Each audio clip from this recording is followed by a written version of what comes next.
Om Namo Bhagavate Vasudevaya. Om Namo Bhagavate Vasudevaya. Om Namo Bhagavate Vasudevaya. So this is our third class, last class, on finding Krishna in everything in the world. So how many of you did some meditation the last 24 hours from the verses from the Bhagavatam? How did it go?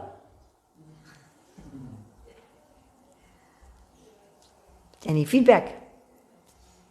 How do you do I mean, we hear that, maybe in the day we have 1 or 2 times we remember something.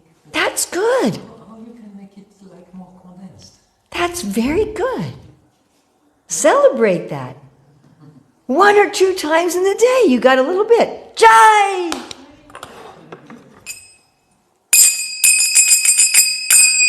That's very good. That's very good. Then today it'll be 3 times. You know, a little something. Start with something. I was chanting japa on a platform by the water, and there were many insects, butterflies and stuff. And all of a sudden I thought, are the insects also evidence of Krishna's artistic sense?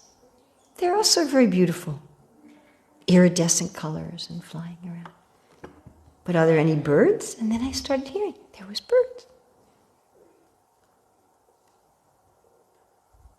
I walked outside and saw the rose bush and thought, this is one of the hairs on Krishna's back. How beautiful his hair is. So just start with something. And yes, at first you have to make an effort. Right? There's 4 steps in learning anything. Does anybody know the 4 steps in learning anything?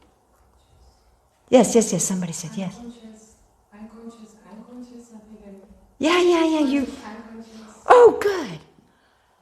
So there's unconscious incompetence. We're incompetent and we're unconscious that we're incompetent.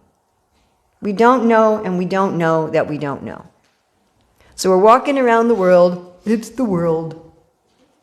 Trees, birds, path, stones, clouds. We don't know that we don't know. Krishna is all around us and we have no idea and we don't know that we don't know.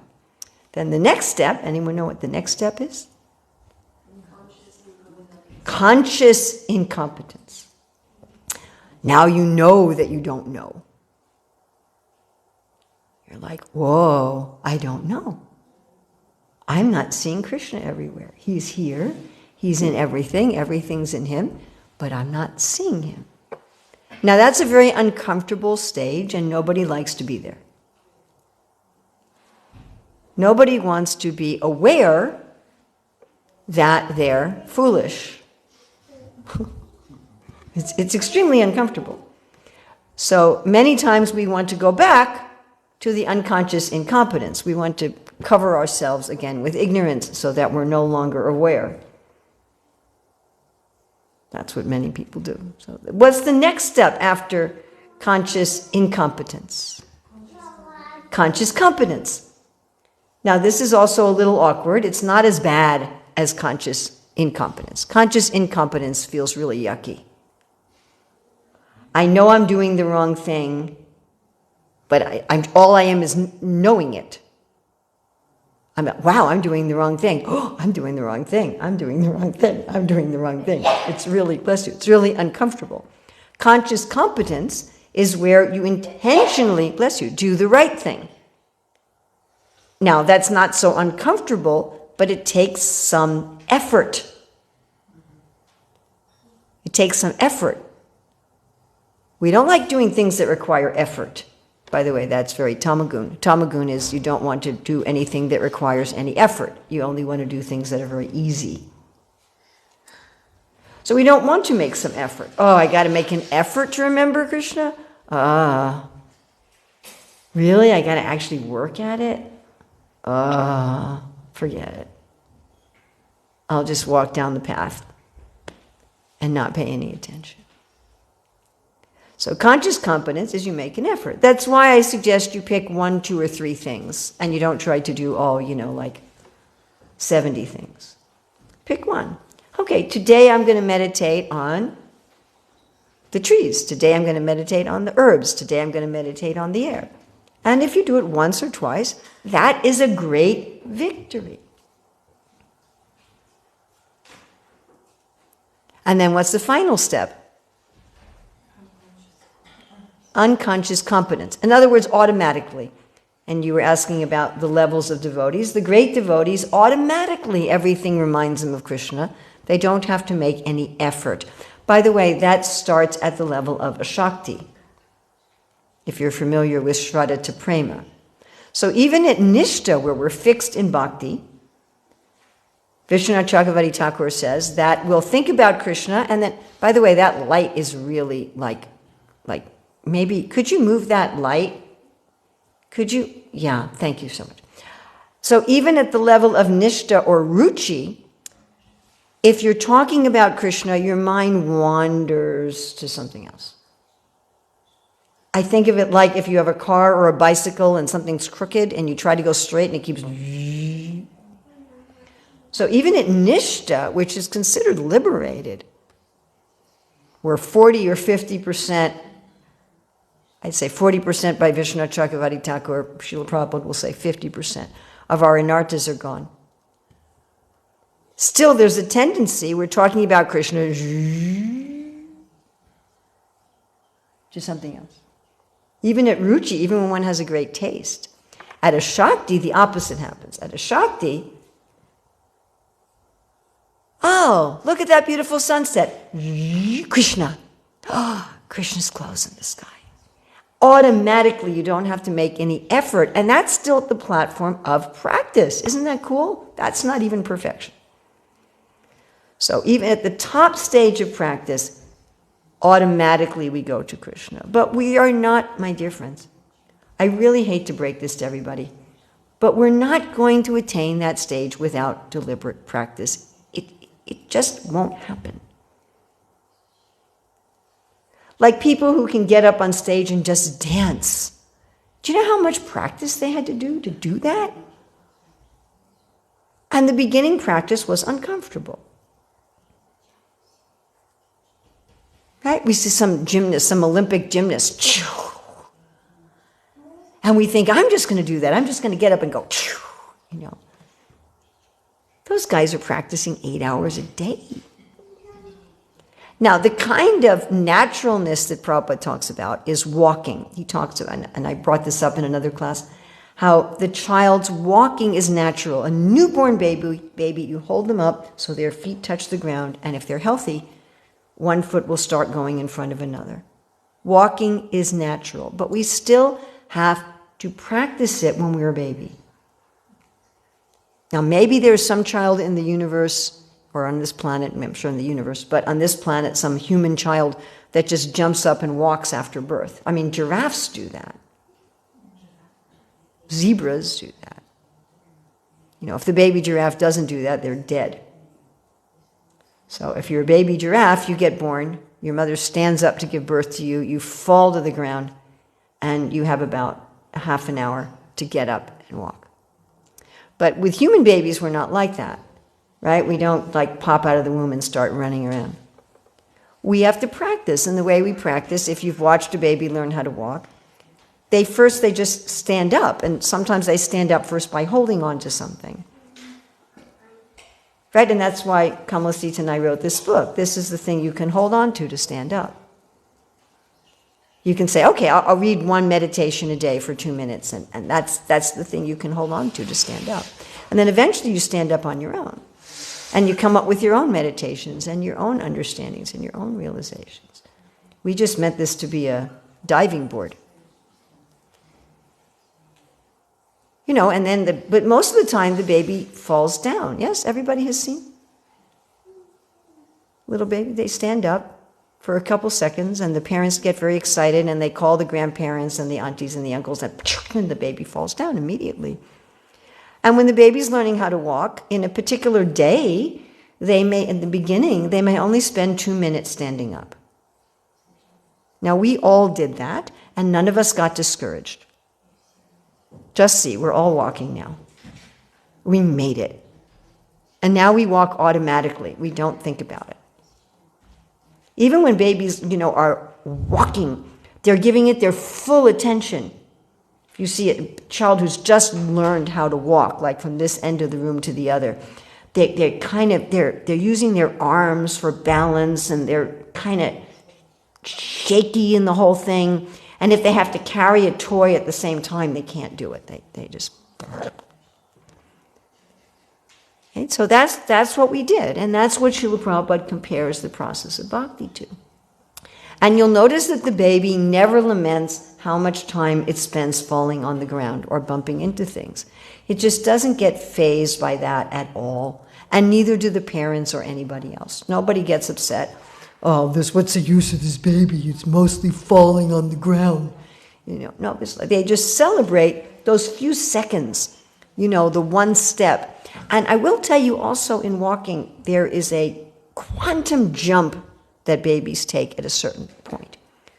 Like they're struggling to stand, they struggle to stand without holding on to something. They struggle to take 1 step, 2 steps, and then all of a sudden one day they take 10 steps.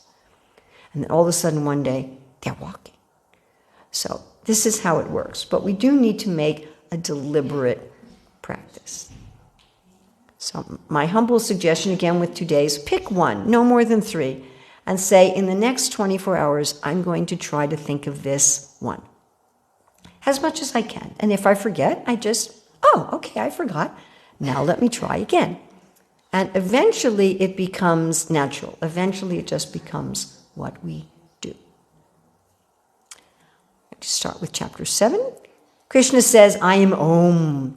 Well, this must be important. He says it 3 times that he is Om.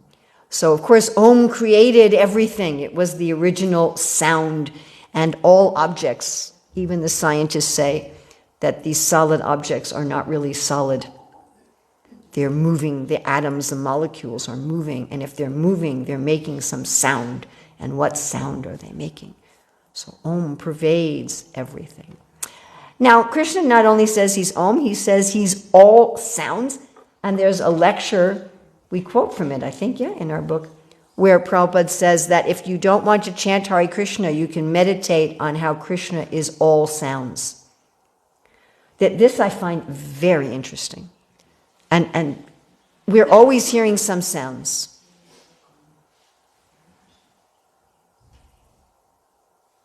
And how is that Krishna? I like that because it's kind of a puzzle. How is that Krishna? How is the airplane noise Krishna? How is the noise of the stream Krishna? The seed, Krishna also says this 3 times. So bhakti is like a seed that grows in our heart, finally getting the fruit of love of God. So dharmic sex life. Just the other day I heard Prabhupada giving a talk where he was saying that this kama means any desire also. So any desire that's religious is Krishna. So whenever we see parents raising their children with love, that is Krishna. And Prabhupada talks about this. He says, even in sex life, you can see Krishna, he says. The strength of the strong, devoid of passion and desire, whenever we see anyone using their strength or whenever we use our strength to protect others. Heat in fire. Can we become aware of the heat in this room? We have heat from our body, heat in this room. And of course, heat is a sign of something that's alive, and we associate heat also with love. Whenever we can become aware of warmth, we know that that's Krishna. He's there with us. The fragrance of the earth, the flowers, the oils, the different flavors in our food. Right, again, I was just hearing Prabhupada talk about this. He said, even if you never study scripture, even if you have no guru, You can find God in the fragrance of a flower. One time, a devotee brought Prabhupada a jasmine flower, and he smelled it. He said, yes, this is Krishna. The penances of all ascetics. So penance means that you've done something wrong and you put things back into balance. So the most simple kind of penance is an apology. Is it difficult to make a genuine apology? Some weeks ago on social media, one devotee wrote, my seniors told me to make a genuine apology, so here goes. I'm very sorry if any of you are so sensitive that you felt offended by what I wrote. And then I wrote to him, I said, Prabhu, that's not a genuine apology. Any time that we actually rectify and we put things back in balance, that is Krishna. And this is a fascinating one because right before the Chatur Shloki of the Bhagavatam, the Lord tells Lord Brahma, Tapo me hridayam sakshat. Tapo me hridayam sakshat. Penance is my heart. Then atmaham tapaho. Atmaham tapaso. Atma aham. It's like double. Like when we say myself. It's double. Atmaham. Atma aham. I myself tapasa. I myself am penance.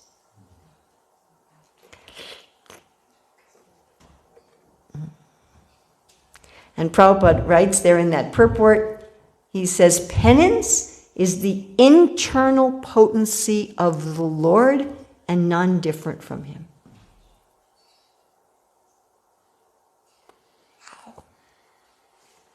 The life of all that lives. Can we meditate for a moment on how we're alive? Can we feel our aliveness? I am alive, a sense of being alive. And everyone else in this room has this sense of being alive. All the insects, the birds, the flowers, the trees, they all have a sense of being alive. And that is Krishna. Intelligence of the intelligent. So you know how it feels when we do something really smart? We're like, whoa, that was smart. That was really intelligent. And that satisfaction we get from that, that's because it's Krishna. The teja, the prowess of all powerful men. Whenever we see anybody in the role of a protector, that potency of protection is Krishna. The light of the sun. So this is again something that Krishna says 3 times. Can we be aware of the sunlight in this room? It's such a funny thing how unconscious we are of that, right? Oh, there's light in the room, but this is sun. And even with the artificial light, there's a lot of sunlight and just a few windows and the sun is so far away. Right? Light gives us a feeling of safety, of confidence, of knowledge. And that's Krishna, the light of the moon, the beauty of the moon that reminds us of Krishna's night pastimes, reminds us of the lotus feet of Lord Nityananda. The ability in man, this is a very easy one, because we always are using some ability. Can we be aware right now? I have the ability to sit, the ability to see, to hear. Try moving your fingers. That's an ability. And that ability, that sense, is Krishna. Taste of water. Prabhupada talks about this a lot. He says everybody drinks water. That refreshing, of course this is actually herbal tea, but it's made with water. So that refreshing taste of water. Right? My grandson said to me the other day, we were, in what country? I can't remember what country we were in. Anyway, we went to this place where there was some kind of a church that was honoring some local saint, and there was a spring of water there that was supposed to be very healing, but the water was so nice. And he said to me, oh, Grandma, now I know Krishna's the taste of water. Right? And this is something we can always, every time we drink water, we can remember this is Krishna. Chapter 9, the ritual. So in the Hare Krishna movement, we have so many rituals. Little rituals, big rituals. So what is a ritual? So like when I visit my oldest son, they don't put wooden utensils in the dishwashing machine, and they put their plates in this cabinet. And when I visit my younger son, they do put wooden utensils in the dishwashing machine, and their plates go in this cabinet. So they have different rituals. And those rituals mean their desire, how they want things to be done. So the different rituals that we do, they are Krishna's desire, and Krishna and his desire are the same. He is the yajna. Yajna means some ceremony to connect with the divine, some ceremony to connect with the Lord. We all do ceremonies of connection every day. Like if I want to call someone in America, right? Let's say I want to call my daughter, so I have to do a little ceremony. I have to get out my little phone, and it's got to be connected to the internet, to the phone service. It's got to have a battery charge, and she's got to have a phone, and then I have to have the right number, and it has to be the right time. If I called her now, it's now, what time is it? 2:30 in the morning. I wouldn't make a very good connection, right? She would just be annoyed. So different people have different ways that they want to be connected with. Some people want to use Telegram. Some people want to use WhatsApp. Some people want to use SMS. Some people you have to call on the phone. Some people want to use email. I have one person now I can only communicate with something called Discord. So Krishna has his ways that he wants to connect with us. And again, these are his desires, and therefore they are him. I am the offering to the ancestors. So Krishna really likes it when the elders in our family are respected, when we honor our elders, our superiors, and tradition. And that is Krishna. The healing herb, the potency in the different herbs, right? In our book, we talk about specific herbs and what they do. And when you know what it feels like when you don't feel well and you take some healing herb. And even modern pharmaceuticals, they've mostly taken the chemicals from plants, or they synthesize the chemicals from plants, and that healing potency. You know, medical science doesn't really understand why different medicines cure different diseases. Do you know that? They don't really understand. They don't fully understand. Some they don't understand at all. They're just like, well, this works and we don't know why. Why? Because it's Krishna's potency. I am the transcendental chant.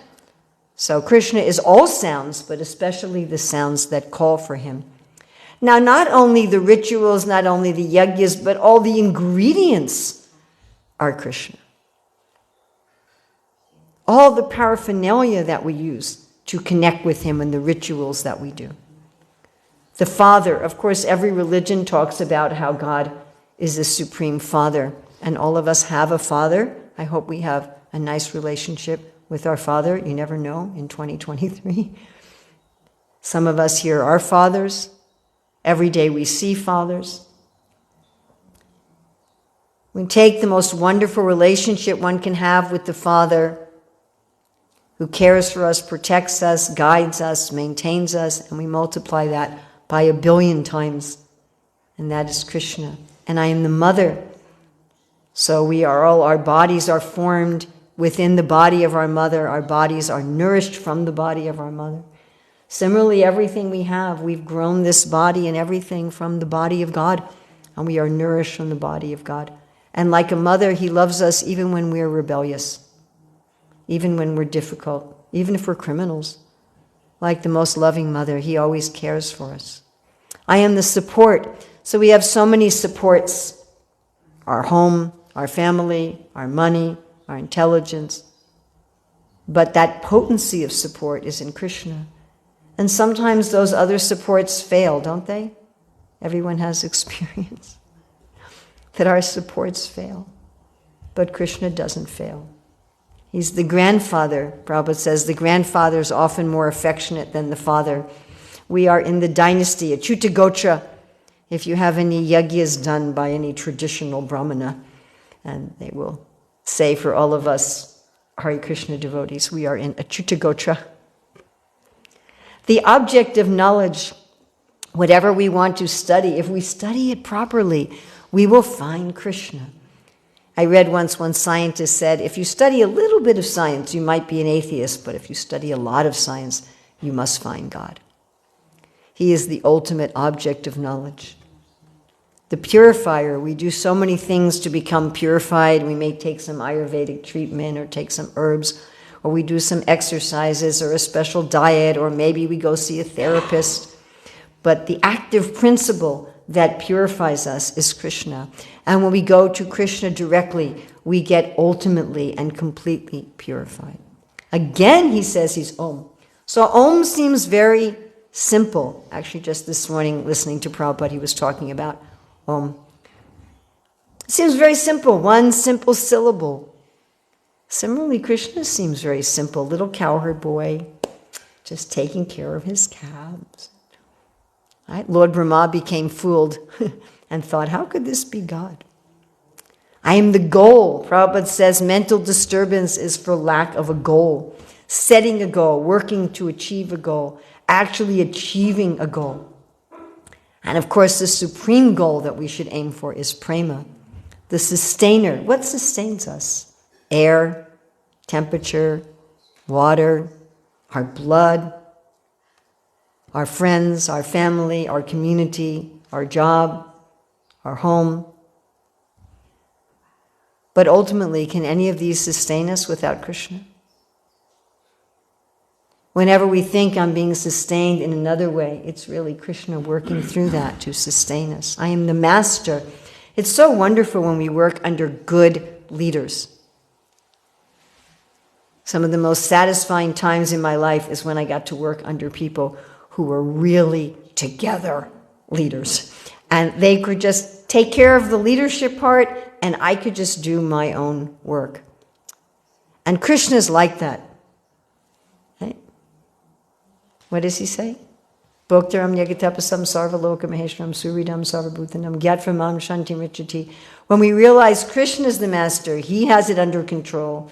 He knows what he's doing. He's our good friend. We become peaceful. I am the witness, so this scares people. Oh, God is watching me. What am I going to do? But he's the witness because he cares. So I often suggest this. Go to someone that you love who loves you and say, can I talk to you for 2 hours about what I did yesterday? Even when we love somebody, usually after about 5 minutes of their telling us about themselves, our mind starts to wander, isn't it? And we're just kind of forcing ourselves to pay attention. But Krishna pays attention to everything we do, everything we think, everything we want. Has it ever happened to you that you just thought, oh, I'd like this, and then somebody hands it to you 5 minutes later? Krishna's paying attention and everything through all of our lifetimes because he cares. I am the abode. How do we feel when we go to our home? We can just relax, we can be ourselves. And Krishna is always there, therefore in him we can always have that sense of home. I am the refuge, Prabhupada writes in his purport to 321.17 Bhagavatam, that Krishna is an umbrella against the material onslaught. Whenever we use an umbrella, whenever we seek shelter from the rain, from the sun, Krishna is our refuge. And the most dear friend, how we feel when we're with a good friend. That sense of equality, that sense of understanding. And again, you multiply this by billions of times, and that is Krishna. No expiration date. No conditions. Creation and annihilation, we're fascinated by this, right? When we were little children, I'm sure we built block towers and then knocked them over. We're all fascinated by creation and by annihilation. Right? You ever seen any of those videos where they set up all these blocks and then they just hit one and then they all fall down? Yeah. Whenever we create something, whenever we destroy anything, whenever we see anyone else create or destroy, that factor of, whoa, that's Krishna. The basis of everything. So this is the difference between a theist and a secularist. So secularists, they see everything in the world without relation to God. Their life story, the life story of the world, God is absent. But we see that our happiness, our tragedy, our peacefulness, our anger, our times of activity, our times of rest, everything, Krishna is the basis of everything. He's always there. There's always some way to connect with him. I am the resting place. I really had fun getting these pictures. This is also an easy one. We all lie down in our bed at night. As soon as you lie down in your bed, Krishna's the resting place. We're going to go on Rath Yatra tomorrow, and at the end of the Rath Yatra, we're going to come to a place where we can sit down. Krishna's the resting place. I am the seed. Again, Krishna's the seed. So we all eat seeds every day. Even today we may eat some seeds if we eat quinoa or something like that. But human society mostly exists on seeds: wheat, rice, corn, oats, barley. Yeah. So every time we eat, Krishna's a seed. And of course, within the seed there's a tree, and within the tree there's more seeds. And how Krishna can fulfill all desires like that. I give heat. When we use heat to cook, and the heat makes the little molecules in the food dance and makes the food release its different flavors. So whenever we are around Krishna, right, we dance and we release our various flavors. I withhold and send forth the rain. Sometimes you see a rain cloud. When I was at the farm in Hungary, we saw a rain cloud in the distance, and you could see the rain coming from the cloud. And one place there was rain, and next to it there was no rain. When I was a child once, we were driving, and right in the middle of the road, there was rain on one side, the side we were on, there was rain, and the other side was right on the line of the road. The other side, there was no rain. So when our oldest son was a baby, we lived in the ashram, and there was a sink in the hallway, and he would take some container, and he would go over, he was like 1 year old, 1.5, and he would go to the sink, and he would find somebody, anybody who came by the sink, and he'd hold his little container and he'd say, water, water, water. And so the devotees would give him water. And then what would he do with the water? What do 1-year-old children do with water? Yes, he'd throw it on the floor. Yes, he'd pour it on the floor. And then he would dance in it. And so the devotees would say to me, why are you letting your child make a mess with water? I said, you're giving him the water. Don't give him the water. And they said, but he comes up to us. Water, water. So Krishna sometimes sends the rain and sometimes he turns it off. Death and immortality. We're devastated by death, physical death. Death of our projects, death of our jobs, deaths of our relationships, deaths of our ideas. But beyond death is also immortality. And Krishna always comes as death to bring us something new and fresh. Chapter 10, beginning, middle, and end of all beings. The baby stage, the youthful stage, the old age. Again, of lights I am the sun. Actually, everything in this world is a transformation of sunlight. Among stars, I am the moon, reminding us of Krishna dancing in the middle of his friends or his beloveds. Of demigods, Indra, who sends thunder and lightning. Even the scientists, they don't know what causes thunder and lightning. Of senses, I am the mind.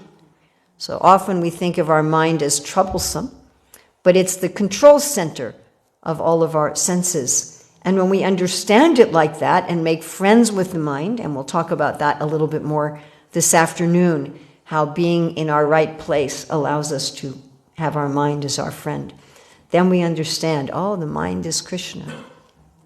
Of living beings, I am the living force, consciousness. Can we be aware that we are aware? Become aware. I am aware.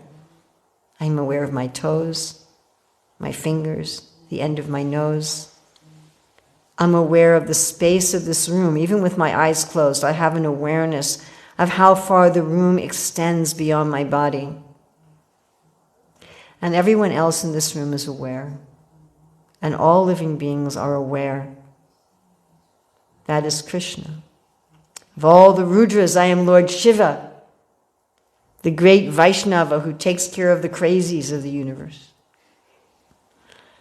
I have a godbrother, he's retired now, but he used to be a physician in the maximum security prison for the criminally insane.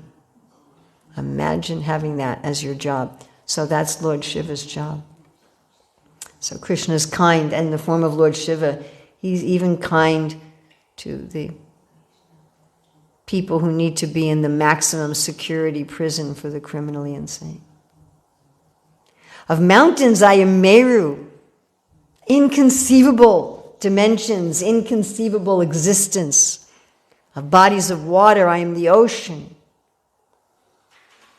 Unfathomably deep, huge, and full of unseen life. And again he says he is Om. So Jiva Goswami says the A in Om is Krishna, the U is Radha, and the is all of us. He said he was all yagyas, but especially japa, because for japa, for chanting the names, we don't need rituals. We don't need a ceremony. We don't need the right time. We don't need the right equipment. Prabhupada said you can chant Hare Krishna in the toilet room. I was just hearing him this morning. He's saying you can chant Hare Krishna anywhere, in the subway, in the car, at your work. So that is a supreme form of Krishna. Of immovable things, I am the Himalayas. So you don't see any Himalayas here, but you can think about that at least with the hills that don't move. Of trees, the banyan. Again, you don't see any banyan trees here. How many of you have seen a live banyan tree? Amazing trees, right? Can't tell where they begin, where they end. He's the king. We are still fascinated with royalty. So many people going to the funeral of Queen Elizabeth or watching it on television. How much more interesting is Krishna? Of weapons, the thunderbolt. Sometimes we're in some kind of a mental funk and we don't know what to do. We're bewildered, we're upset. And then Krishna comes like a thunderbolt in our consciousness and lights everything up and destroys our difficulty. Yes? Among cows, the Surabi, from whom one can get unlimited milk and whatever one desires. And there are many reasons that people have children, but Krishna says of all of them, he is the love between the mother and the father. And he is Yamaraj, the Lord of death. Whenever we see apparent injustice in the world, we know, but Krishna's there as Yamaraj, and everything is actually in balance. Among subduers, I am time. Time will destroy everything. Our bodies, our clothes, our home, our cars, our computers, our plans, our projects, our books, our everything, our family. Therefore, Bali Maharaj says, better to give the Lord voluntarily what he's going to take anyway. Among beasts, I am the lion. The lion roars, the other animals run in fear. When Krishna speaks his word in the scriptures, all the atheists and the demons will run away. Of purifiers, I am the wind. Well, this is an easy one here. You guys are always opening the windows. Why do you do that? Because it's purifying. Yeah? Every time you open the window, Krishna's the wind. Krishna's the breeze, bringing fresh air into the room, making our clothes smell nice when we hang them on the line, getting rid of mold and mildew. Parasuram, who stops corruption in government. Anytime anybody is calling out people in government for corruption, we can remember Parasuram. He is the Makara. Well, there's Ganga riding on a Makara. Prabhupada translates this as shark, dolphin, or crocodile, though really Makara is a little different from that. These fierce, powerful beasts. The Ganges, the spiritual water from beyond the universe. The beginning, the middle, and end. The beginning of our journeys, getting to where we want to get to, getting home. The top of the sandwich, the middle of the sandwich, the bottom of the sandwich. Of all sciences, the science of the self. How wonderful is the self? 2 days ago, we were studying the 64 qualities of Krishna, and the first 50 are also our qualities. Beautiful, genius, intelligent, linguist, incredible. To get to know ourselves.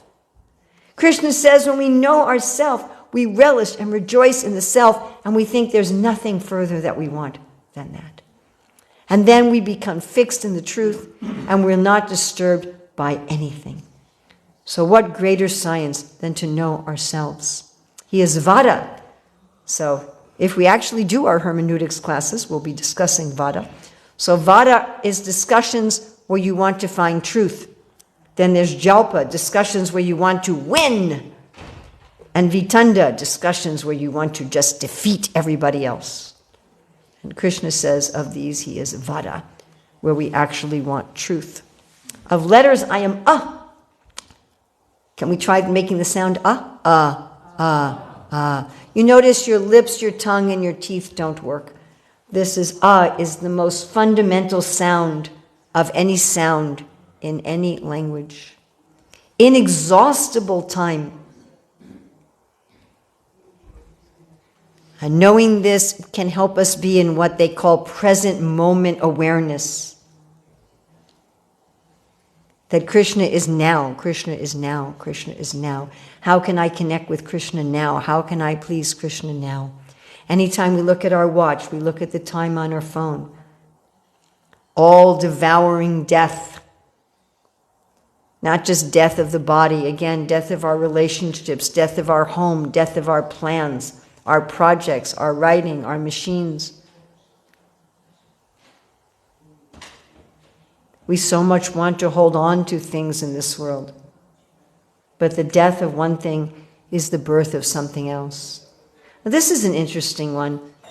Prabhupada describes this meaning the start before the start. Have you ever started something and then you realize, the real beginning was 3 years ago when I read that thing, when I met that person. And I didn't know at that time that that thing or that person or that place would lead me to start this now. Have you had these kind of experiences? You look back and you see there was a start before the start. That's Krishna. Among women I am fame. Women who are very famous. Sita, Kunti, Gandhari. Righteous fame of women is Krishna. Among women I am Shri. Prabhupada translates as fortune, but of course Shri also specifically means beauty, as we talked about in Career Dharma. The beauty of women, that's the potency of the Lord. Of course, the Lord is the most beautiful woman, as Mohini Murti. Among women, I am fine speech. And we talked about yesterday how Krishna's speech is like fire that can illuminate, burn ignorance, also destroy. Speech is associated with the Sudarshan Chakra in 957. Sudarshan Chakra is addressed as, master of speech. Definitely history has been moved by the speaking of women, whether private or public. And when women's speech represents the Sudarshan Chakra in its illumination, in its destruction of ignorance, that is Krishna. Among women, I am memory. To remember this child likes this and this child likes, and my husband wants this at this time and I have to do that. And that's Krishna. And among women, I am intelligence. Someone asked me yesterday evening about women and intelligence. Is he here? There you are. All righty. Actually, just again this morning, Prabhupada was talking about this. He was saying those who have sumeda. So there's 2 words for intelligence, buddhi and meda. What's that famous verse about Lord Chaitanya? With meda. Sumedasa. Su means beautiful, auspicious. those who have beautiful metta, what do? They join the Sankirtana movement. And this kind of intelligence is especially there in women. Srila Prabhupada talks about this in his class on the 3rd verse of the prayers of Queen Kunti.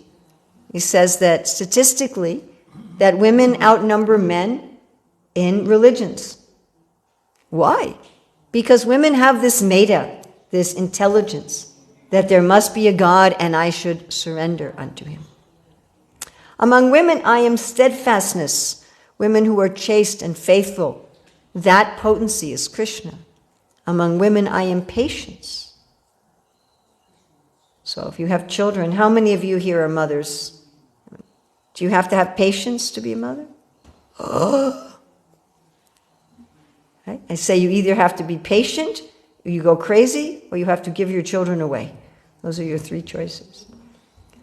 So much patience to be a mother, and you have to have a lot of, sorry, you don't listen, you guys. You have to have patience to be a wife too, right?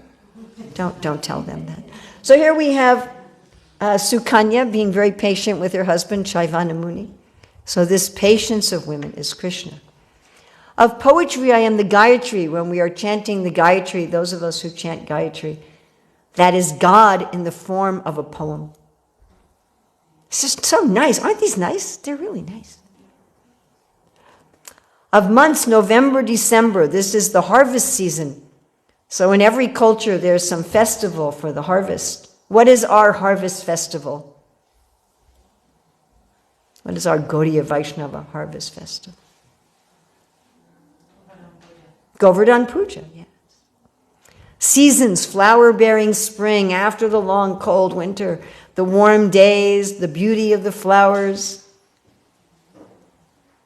Reminds us of this eternal youthfulness of Krishna. The gambling of cheats, the best kind of cheating because everyone agrees to be cheated. Usually when you're cheated, you don't know until later. And it happened to one friend of mine. She got pulled in by a scam and lost 5,000 pounds out of her bank account. So usually we find out later, but with gambling, it's upfront. Okay, let's sit down and I will try to cheat you and you will try to cheat me. Of the splendid, I am the splendor, the wow factor in anything. And Rupa Goswami says, this splendor, this wow, adbhuta ras, is present in any rasa. Anytime we have some pleasure, some taste, some enjoyment from any of the 5 primary rasas or the 7 secondary rasas, or any way you want to define rasas, there has to be some adbhuta, there has to be some wow, and that wow factor is Krishna. I am victory, how we feel when we're victorious. I am adventure. We should see our whole life as an adventure with Krishna, that you don't quite know how it's going to turn out.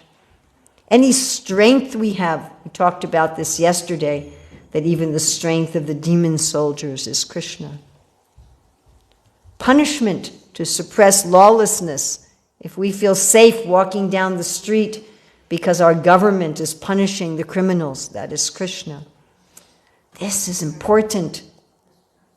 If we want victory, Krishna is the morality that gives us victory.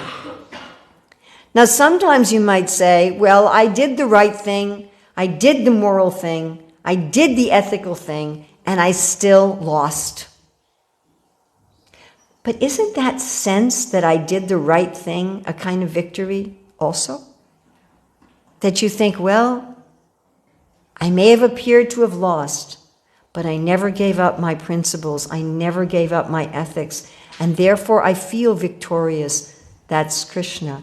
Of secret things, I am silence. Prabhupada says something really interesting in this purport. This is text 38. He says, among the confidential activities of hearing, thinking, and meditating, silence is most important because by silence, one can make progress very quickly. In the silence, we can actually hear Krishna. Of the wise, I am wisdom. that real insight that we get. And another time, seed. Krishna's the seed of everything. He's the seeds of the plants. He's the seeds of our ideas. He's the seeds of our inspiration. He's the seeds of our relationship. And everything is just a little spark. All this is such a cool thing. You look around at the glorious things and you think, oh, all of this is just a little spark of how glorious Krishna is. In chapter 15, the splendor of the sun, the glory of the sun, the beauty of the sun, the beauty of the moon. You see the sunlight or the moonlight dancing on the ripples in the water like diamonds. The splendor of the fire. Don't we all like to watch fire dancing?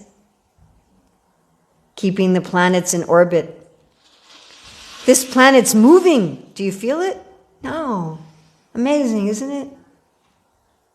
We go on a plane, you can usually feel some motion of the plane. Giving the juice to all the vegetables we eat, all their flavor. The fire of digestion.